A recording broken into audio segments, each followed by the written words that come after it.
బీసీల కుల గణన వెంటనే చేపట్టాలని కోరుతూ సోమవారం నల్గొండ పట్టణంలోని స్థానిక కలెక్టరేట్ కార్యాలయాన్ని ముట్టడించారు. ఈ సందర్భంగా పలువురు బీసీ నాయకులు మాట్లాడారు.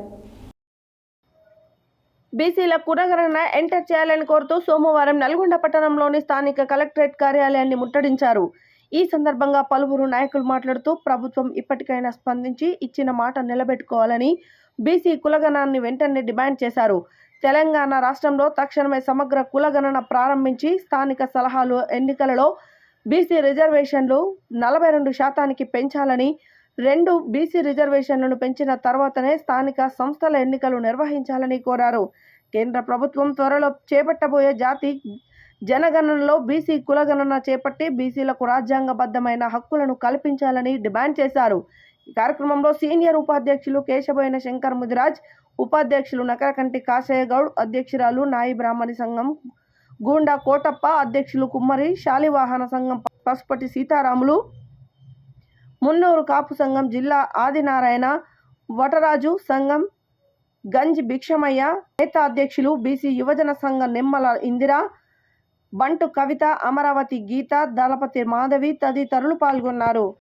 బీసీ సంక్షేమ సంఘం రాష్ట్ర కమిటీ ఇచ్చిన పిలుపు మేరకు బీసీ సంక్షేమ సంఘం నల్లగొండ జిల్లా ఆధ్వర్యంలో ఈనాడు అన్ని కుల సంఘాలు, అదేవిధంగా విద్యార్థులు, యువకులు మరి అందరూ కలిసి ఈరోజు ఈ యొక్క కలెక్టరేట్ ముట్టడి కార్యక్రమాన్ని చేపట్టడం జరిగింది.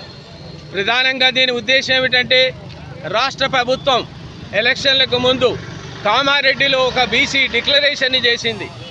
అందులో ఏం చేసిందంటే, బీసీలకు ఎలక్షన్లు మేము అధికారంలోకి వస్తే బీసీల సమగ్ర కులగణన చేపట్టి వాళ్ళ యొక్క రిజర్వేషన్స్ 42% ఇస్తామని చెప్పడం జరిగింది.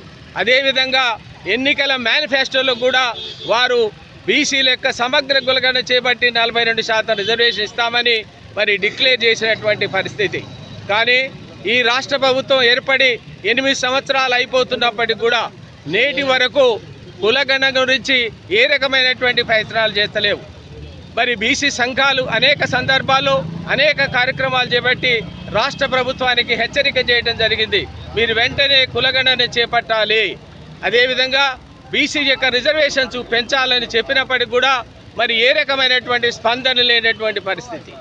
ఇంకొక వైపు ఏం చేస్తుందంటే, బీసీల యొక్క కులగణన చేపట్టడానికి 6 నెలలు పడుతుంది, 7 నెలలు పడుతుంది, ఇప్పుడు చేయటానికి సాధ్యాసాధ్యాలను ఆలోచిస్తున్నామంటున్నారు.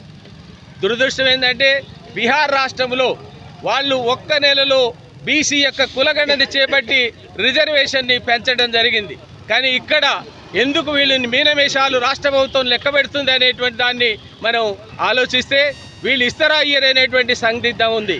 ఒకవేళ బీసీల యొక్క కులగణన చేపట్టకుండా గ్రామ పంచాయతీల ఎన్నికలు కనుక జరిపినట్టయితే ఖచ్చితంగా బీసీలంతా ఈ కాంగ్రెస్ ప్రభుత్వానికి వ్యతిరేకంగా ఓటేస్తారని బీసీ సంక్షేమ సంఘం నల్లగొండ నుంచి హెచ్చరిస్తున్నాం. అనేది చేయడం లేదు. ఏ ప్రభుత్వం కూడా ఎలక్షన్స్ బిఫోరు మేము తప్పనిసరిగా కులగణన చేస్తాము, రిజర్వేషన్లు ఇస్తాము అని చెప్తున్నారు. ఓడ దాటిన దానిక ఓడ దాటిన తర్వాత బోడమల్ల లెక్క ఉంది ప్రభుత్వాల.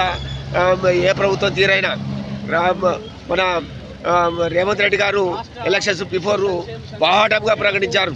ఏది బీసీ కులగణన చేసి స్థానిక సంస్థల ఎలక్షన్లు నిర్వహిస్తామని. కానీ మరి ఇంతవరకు 8 నెలలు అవుతుంది ప్రభుత్వం వచ్చి, దాని మీద ఊసు లేదు, ఏది లేదు. మరి మరోవైపు ఏది స్టేట్ ఎలక్షన్ కమిషన్ మాత్రం స్థానిక సంస్థల ఎలక్షన్లు జనవరిలో పెడతామని అంటున్నారు. కాబట్టి ఏదేమైనా కానీ బీసీ కులగణన చేసిన తర్వాతనే స్థానిక సంస్థల ఎలక్షన్లో పోవాలని చెప్పి నల్గొండ బీసీ సంక్షేమ సంఘం నుంచి కోరుతున్నాం. అదేవిధంగా బీసీ సంక్షేమ సంఘం ప్రధాన డిమాండ్ ప్రమోషన్లో రిజర్వేషన్లు, చట్టసభల్లో రిజర్వేషన్లు కావాలని చెప్పి ప్రధానంగా డిమాండ్ చేస్తున్నాం. Thank you. రోజు రాష్ట్ర ప్రభుత్వం మేరకు శ్రీనివాస్ గౌడ్ రాష్ట్ర అధ్యక్షుడి మేరకు అన్ని కలెక్టర్లు థియేటర్ల ముందల మరి బీసీ కులగణన చేపట్టాలని డిమాండ్ చేస్తున్నాం నల్గొండ బీసీ సంఘం తరఫున. మరి అదే 42% బీసీలకు రిజర్వేషన్ పెంచిన తర్వాతనే ఈ గ్రామ పంచాయతీ ఎన్నికలు పోవాలని కూడా మేము డిమాండ్ చేస్తున్నాం. అదేవిధంగా నల్గొండ జిల్లాలో బీసీ కుల సంఘాలందరూ కలిసి ఈరోజు కలెక్టర్ ముట్టడి ప్రారంభించాం.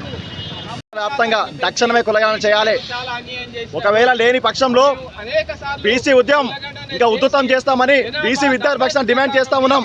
ఆ రోజు కామారెడ్డిలో బీసీ గర్జన పెట్టి డిక్లరేషన్ పేరుతో బీసీ సమగ్ర కులగణన చేసి స్థానిక సంస్థల ఎన్నికల ముందే 42% రిజర్వేషన్ పెంచుతామని ఆ రోజు కామారెడ్డి సభలో కాంగ్రెస్ ప్రభుత్వం ప్రకటించడం జరిగింది. కానీ ఇంతవరకు 60% ఉన్న బీసీలు ఇంతవరకు కులగణన చేయడం సిగ్గుచేటుగా మేము భావిస్తూ ఉన్నాం. మా ఓట్లతో మేము 60% ఉన్న బీసీల ఓట్లతో ఈరోజు కాంగ్రెస్ ప్రభుత్వం ఏర్పడింది. కానీ ఇంతవరకు మాకు విద్య ఉద్యోగ రంగాల్లో రాజకీయ రంగాల్లో ఏమాత్రం మాకు రాజ్యాధికారం రాలేదని బీసీ విద్యార్థి పక్షాన్ని డిమాండ్ చేస్తూ ఉన్నాం. మా ప్రధాన డిమాండ్ వచ్చేసి స్థానిక సంస్థల ఎన్నికల ముందే బీసీ సమగ్ర కులగణన చేపట్టి స్థానిక సంస్థల ముందే బీసీ రిజర్వేషన్ 2% పెంచాలని డిమాండ్ చేస్తా ఉన్నాం. ఒకవేళ లేని పక్షంలో జాజుల సేన నేతృత్వంలో పెద్ద ఎత్తున రాష్ట్ర వ్యాప్తంగా అగ్గి రాజేస్తామని బీసీ విద్యార్థి పక్షాన్ని డిమాండ్ చేస్తా ఉన్నాం.